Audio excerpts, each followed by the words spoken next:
China says it has Taiwanese spies, but Taiwan says those men were forced to confess. We'll tell you more about that in today's show. I'm Natalie Tso. And I'm Andrew Ryan. Let's check out the stories on our radar. Taiwan's Mainland Affairs Council is warning citizens of the risk of traveling to China. That's after Chinese state television did a series of reports this week on Taiwan citizens who have been detained and charged with spying. A U.S. guided missile destroyer passed through the Taiwan Strait on Wednesday.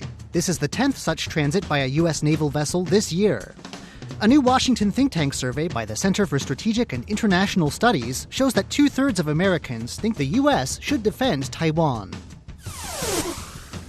The Industrial Technology Research Institute has held an exhibition showcasing advances in Taiwanese AI technology. Inventions highlighted included AI-powered medical devices, such as a machine that can detect abnormalities in the retinas of diabetes patients and a machine that can detect obstructions in the airways of infants. 28 flight attendants are continuing a decade-long tradition. They are the stars of a 2021 charity calendar. Each calendar sold gives 100 NT dollars to the care of needy and abandoned children. The project has raised 7 million NT dollars so far. It was easier to conduct the photo shoot this year with international flights at a historic low.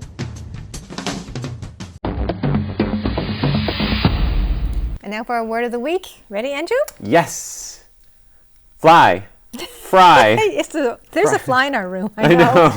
Frivolous? Friendly.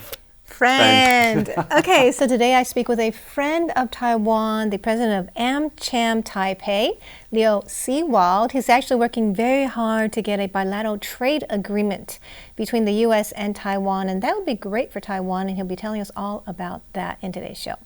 All right, great word. All You righty. ready for my word? Yeah.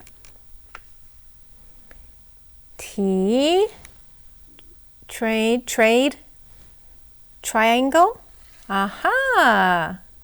Triangle. You know why I said triangle? U.S., China, and Taiwan. Yes, absolutely. You know, whenever we talk about U.S.-Taiwan ties, whenever we talk about Taiwan and China, there's always a third part to that triangle. So I think you're going to see a lot of that in today's show. U.S., Taiwan, China.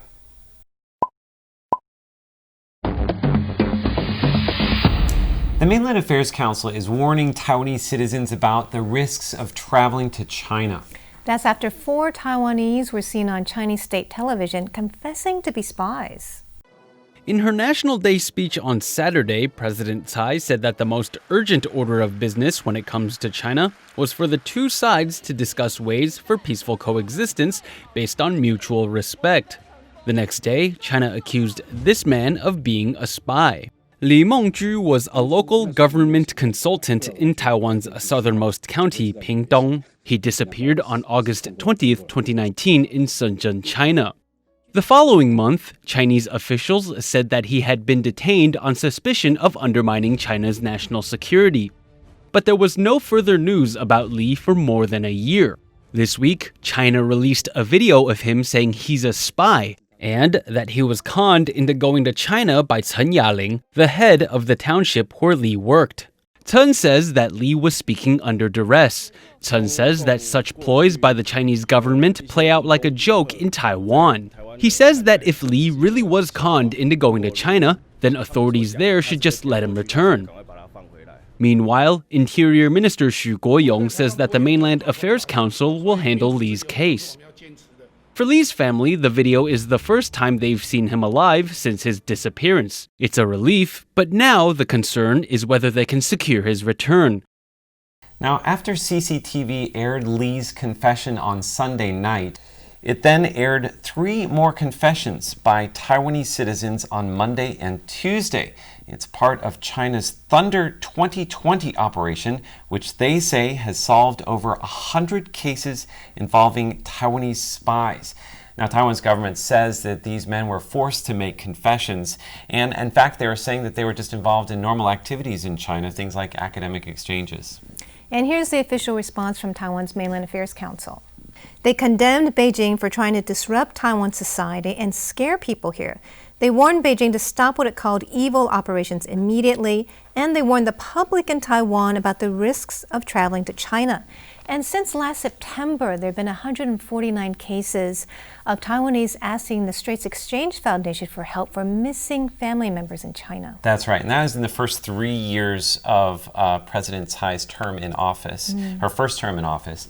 Now, we called the Straits Exchange Foundation, which handles civilian exchanges with China, and they said that actually that number doesn't even suggest that those people have been detained. They could have been involved in a business deal that went sour, or maybe just didn't want to get in touch with their family. But they could be detained. They could be detained. That is possible. So there are missing people. Yeah, the ones we know about are definitely these 4 men who have appeared on television in the past week, plus Li Mingzhe from 3.5 years ago, probably the most famous case. So Andrew, are you more worried about going to China now? I am. We work as journalists. We work here at RTI. I think that's sensitive. What about you? Yeah, same thing. So we'll be keeping our eyes on the situation and letting you know. And there's more information in the link below. Tensions with China are increasing, but Taiwan's relations with the U.S. seem to be going strong. That's right. There were news reports this week which said that the U.S. is moving forward with more arms sales to Taiwan. One Harpoon missile can sink a ship.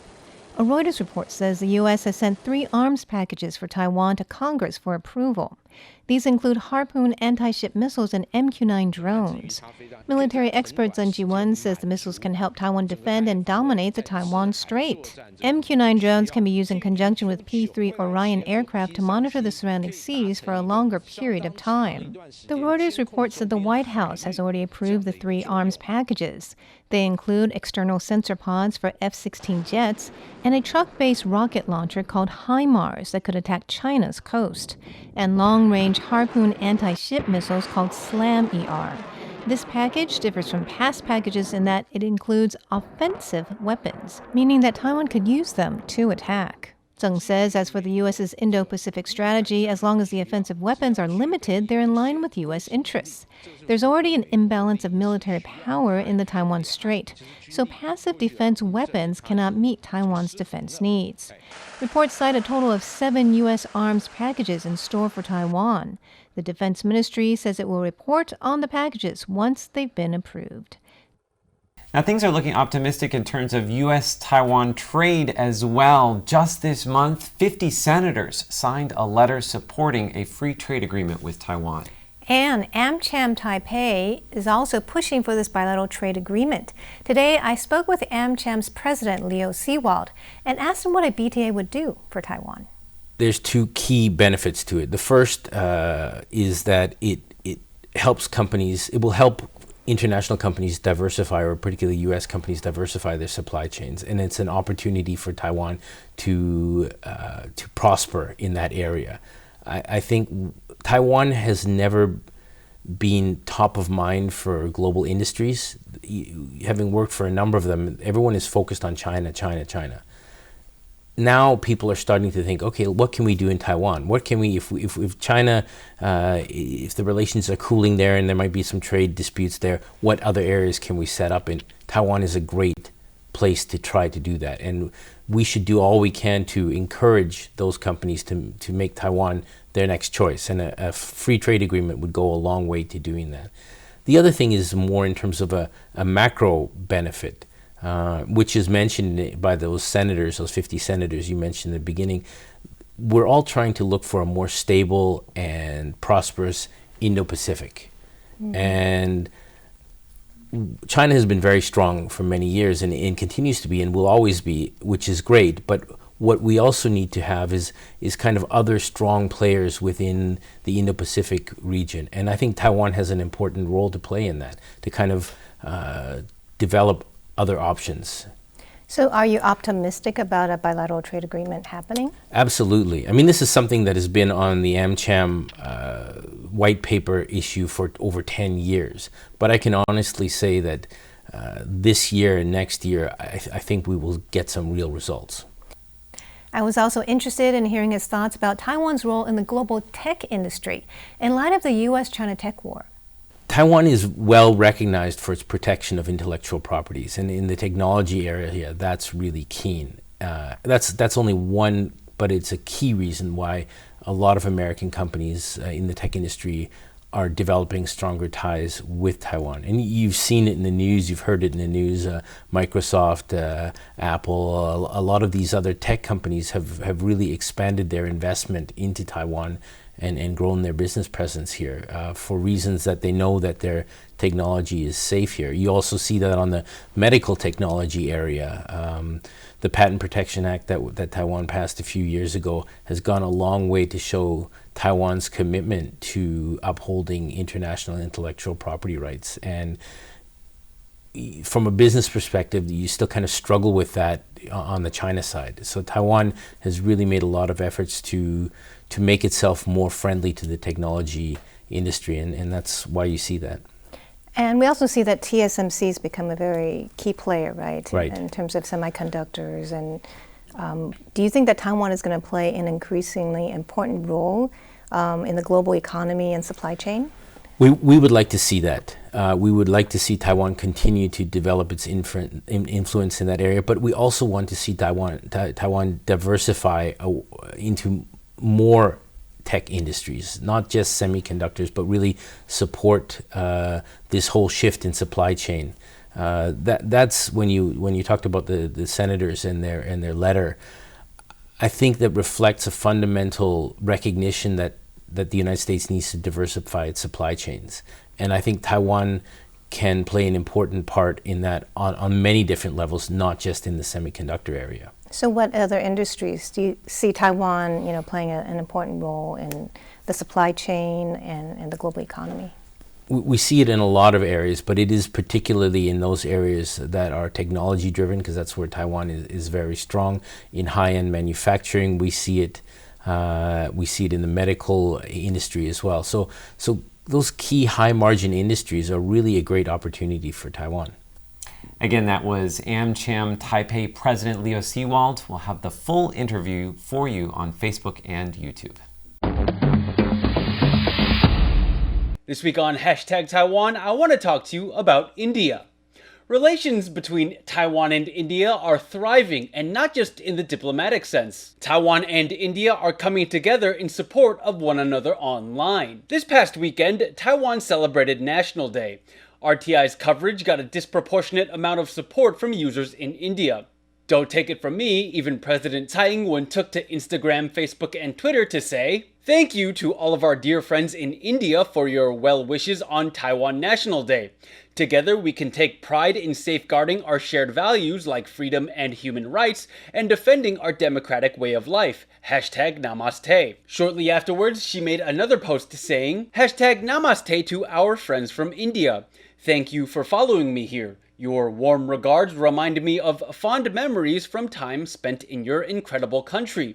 Your architectural marvels, vibrant culture, and kind people are truly unforgettable. I miss my time there dearly." So why this spike in online support from India?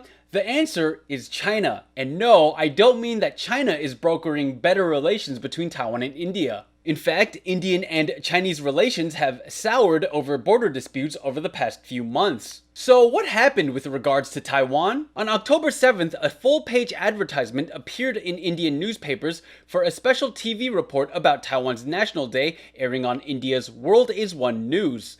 The report was a collaboration between WION and Taiwan's representative office in New Delhi. The Chinese embassy, unhappy with the program, sent a letter to Indian media outlets that said things like there is only one China in the world and Taiwan is an inalienable part of China's territory. All stuff we've heard before. But before I move on, I'd like to point out that WION published a video on August 29th titled "Dear World, Taiwan Needs Your Support."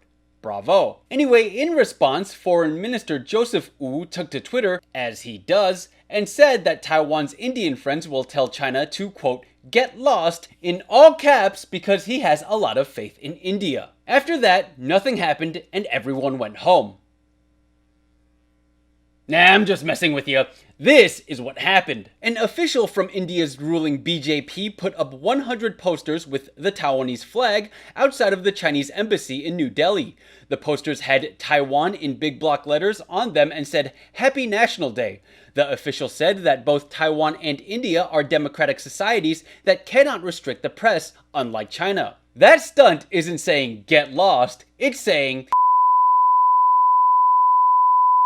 Joseph Wu returned to Twitter with a tweet saying, "Hats off to our friends from around the world this year, India in particular, for celebrating Taiwan National Day. With your support, Taiwan will definitely be more resilient in meeting challenges, especially those get-lost types. JW. We here at Taiwan Insider are certainly no strangers to support from India. Our Indian fans are some of the most encouraging that we have. And to them, I'd like to say, hashtag Namaste." Alright, get this. Transportation officials in Taiwan recently announced that a planned light rail system for the northern city of Keelung is going to be connected to the MRT system in Taipei. The MRT system began construction in 1988 and it opened its first line in 1996. Now there was only one line. It's the Taipei Zoo line. How many stations opened in 1996? Okay. 1, 2, Seven, I think, 3, well, I guess. 4, 5, Oh, 6, wow. 7, 8, 9, 10. Okay, Andrew coming up with the mental picture. Let's take a look at the answer. Oof, Wow. missed a couple. So there were 12 I just felt like stations. it was really short. I remember it went from the zoo to Zhongshan Guozhong. That's I right. went to the zoo? Yeah. I didn't know that. It went to the zoo and it was called Taipei Zoo Line. The name changed, right? Wuza line, right? Yeah, it expanded and fast forward 22 years later to today, guys. How many stations are there today? I'm talking physical stations that you can enter and it's all connected to the same You system. need the MRT line all together. Can I ask a question? Yes. Does this include the Danshui line? This all includes the the lines, Danshui line. Does it everything. include the airport line? It includes the Don't airport count, line. okay, it'll Does take it forever. include the gondolas, the Malkong gondolas? Yes. Okay. I'm going to say 100. I'm going to say 128. 128. All right, so just to give you an effect, I'm going to show you the first picture really quickly right here. Okay, and now I'm going to show you the next picture, which is just going to go bam and show you the expansion over the 22 years. 146. 146 stations. love it. Now, there are a few technicalities here. As Andrew said, you have to include the airport line, which is actually part of the Taoyuan metro system. However, I included it because it's very accessible from Taipei. Also, if you ask the Taipei Rapid Transit Corporation how many stations there are, they'll actually tell you 131 because they don't count the airport line, but they do count some stations twice, but we don't do that. They count it twice. Do you know why? Because they cross different lines. Yeah, because they're transfer stations. Oh, right. that's not But I'm right. looking at physical stations. You see, they're just padding their numbers at that point. This is your number, right? This is my number, or this is the real number. the number of stations that that you can just walk into. So you had to count this? No. It's not that hard to count. Statistics are. It is, because if you count by line, you have to remember not to count stations twice. There's sure. at least like 15 transfer stations. That's right. So just how many dots there are and how many do they Yes. happen once. Now the next question, I'm going to look at the future of the MRT system. There's a lot being constructed. There's a lot being planned. In an ideal world, if the MRT system, the corporation, gets its way, how many stations are they going to erect? Oh my goodness. So this includes the whole circular line. Yes. The circular line is only partially built, plus additional lines. Plus additional I'll say lines. 300. Ooh, that's a big number. I'll say 200. 200? Yeah. Wow, that's exciting. So many stops. 286 stations. Did you see how that number just great. blew up? Natalie, you were so close with that. 300? Yeah, I figured why not double, right? Close to 300 stations, 286. That includes light rail lines, and it also, again, it includes the airport MRT line. What's crazy is that because the Taoyuan MRT line is also under construction, so not only are you going to connect Taoyuan to Taipei to Keelung, Whoa. yeah, so like you can go from, I guess, almost middle Taiwan to the northern point. Can I just jump in there though? Going by MRT or metro from like Taoyuan to Keelung would probably take you like 3 hours, right? It's exhausting. You'd be better off just getting on the high-speed rail and then transferring. Probably. And here's the kicker. Those 286 stations do not include the Keelung light rail that has just been added to the greater MRT map. So it's going to be more than that. Crazy. So I hope today was just a few maps, but I hope the impact was there and you learned a little something. Mass transportation is no joke, you guys. That was the brain game for today.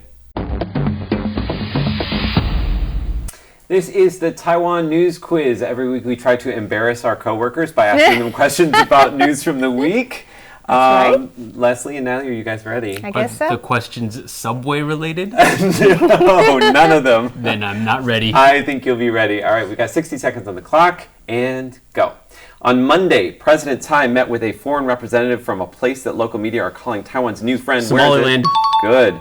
Taiwan's representative to the U.S., Xiaobi Kim, has refuted a Japanese newspaper report which said that Taiwan could get a visit from who? Trump. That's right. Analysts say that the newspaper is known for its sensationalism.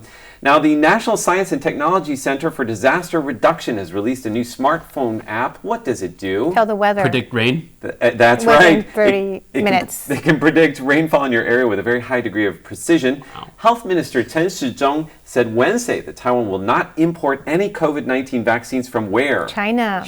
Correct.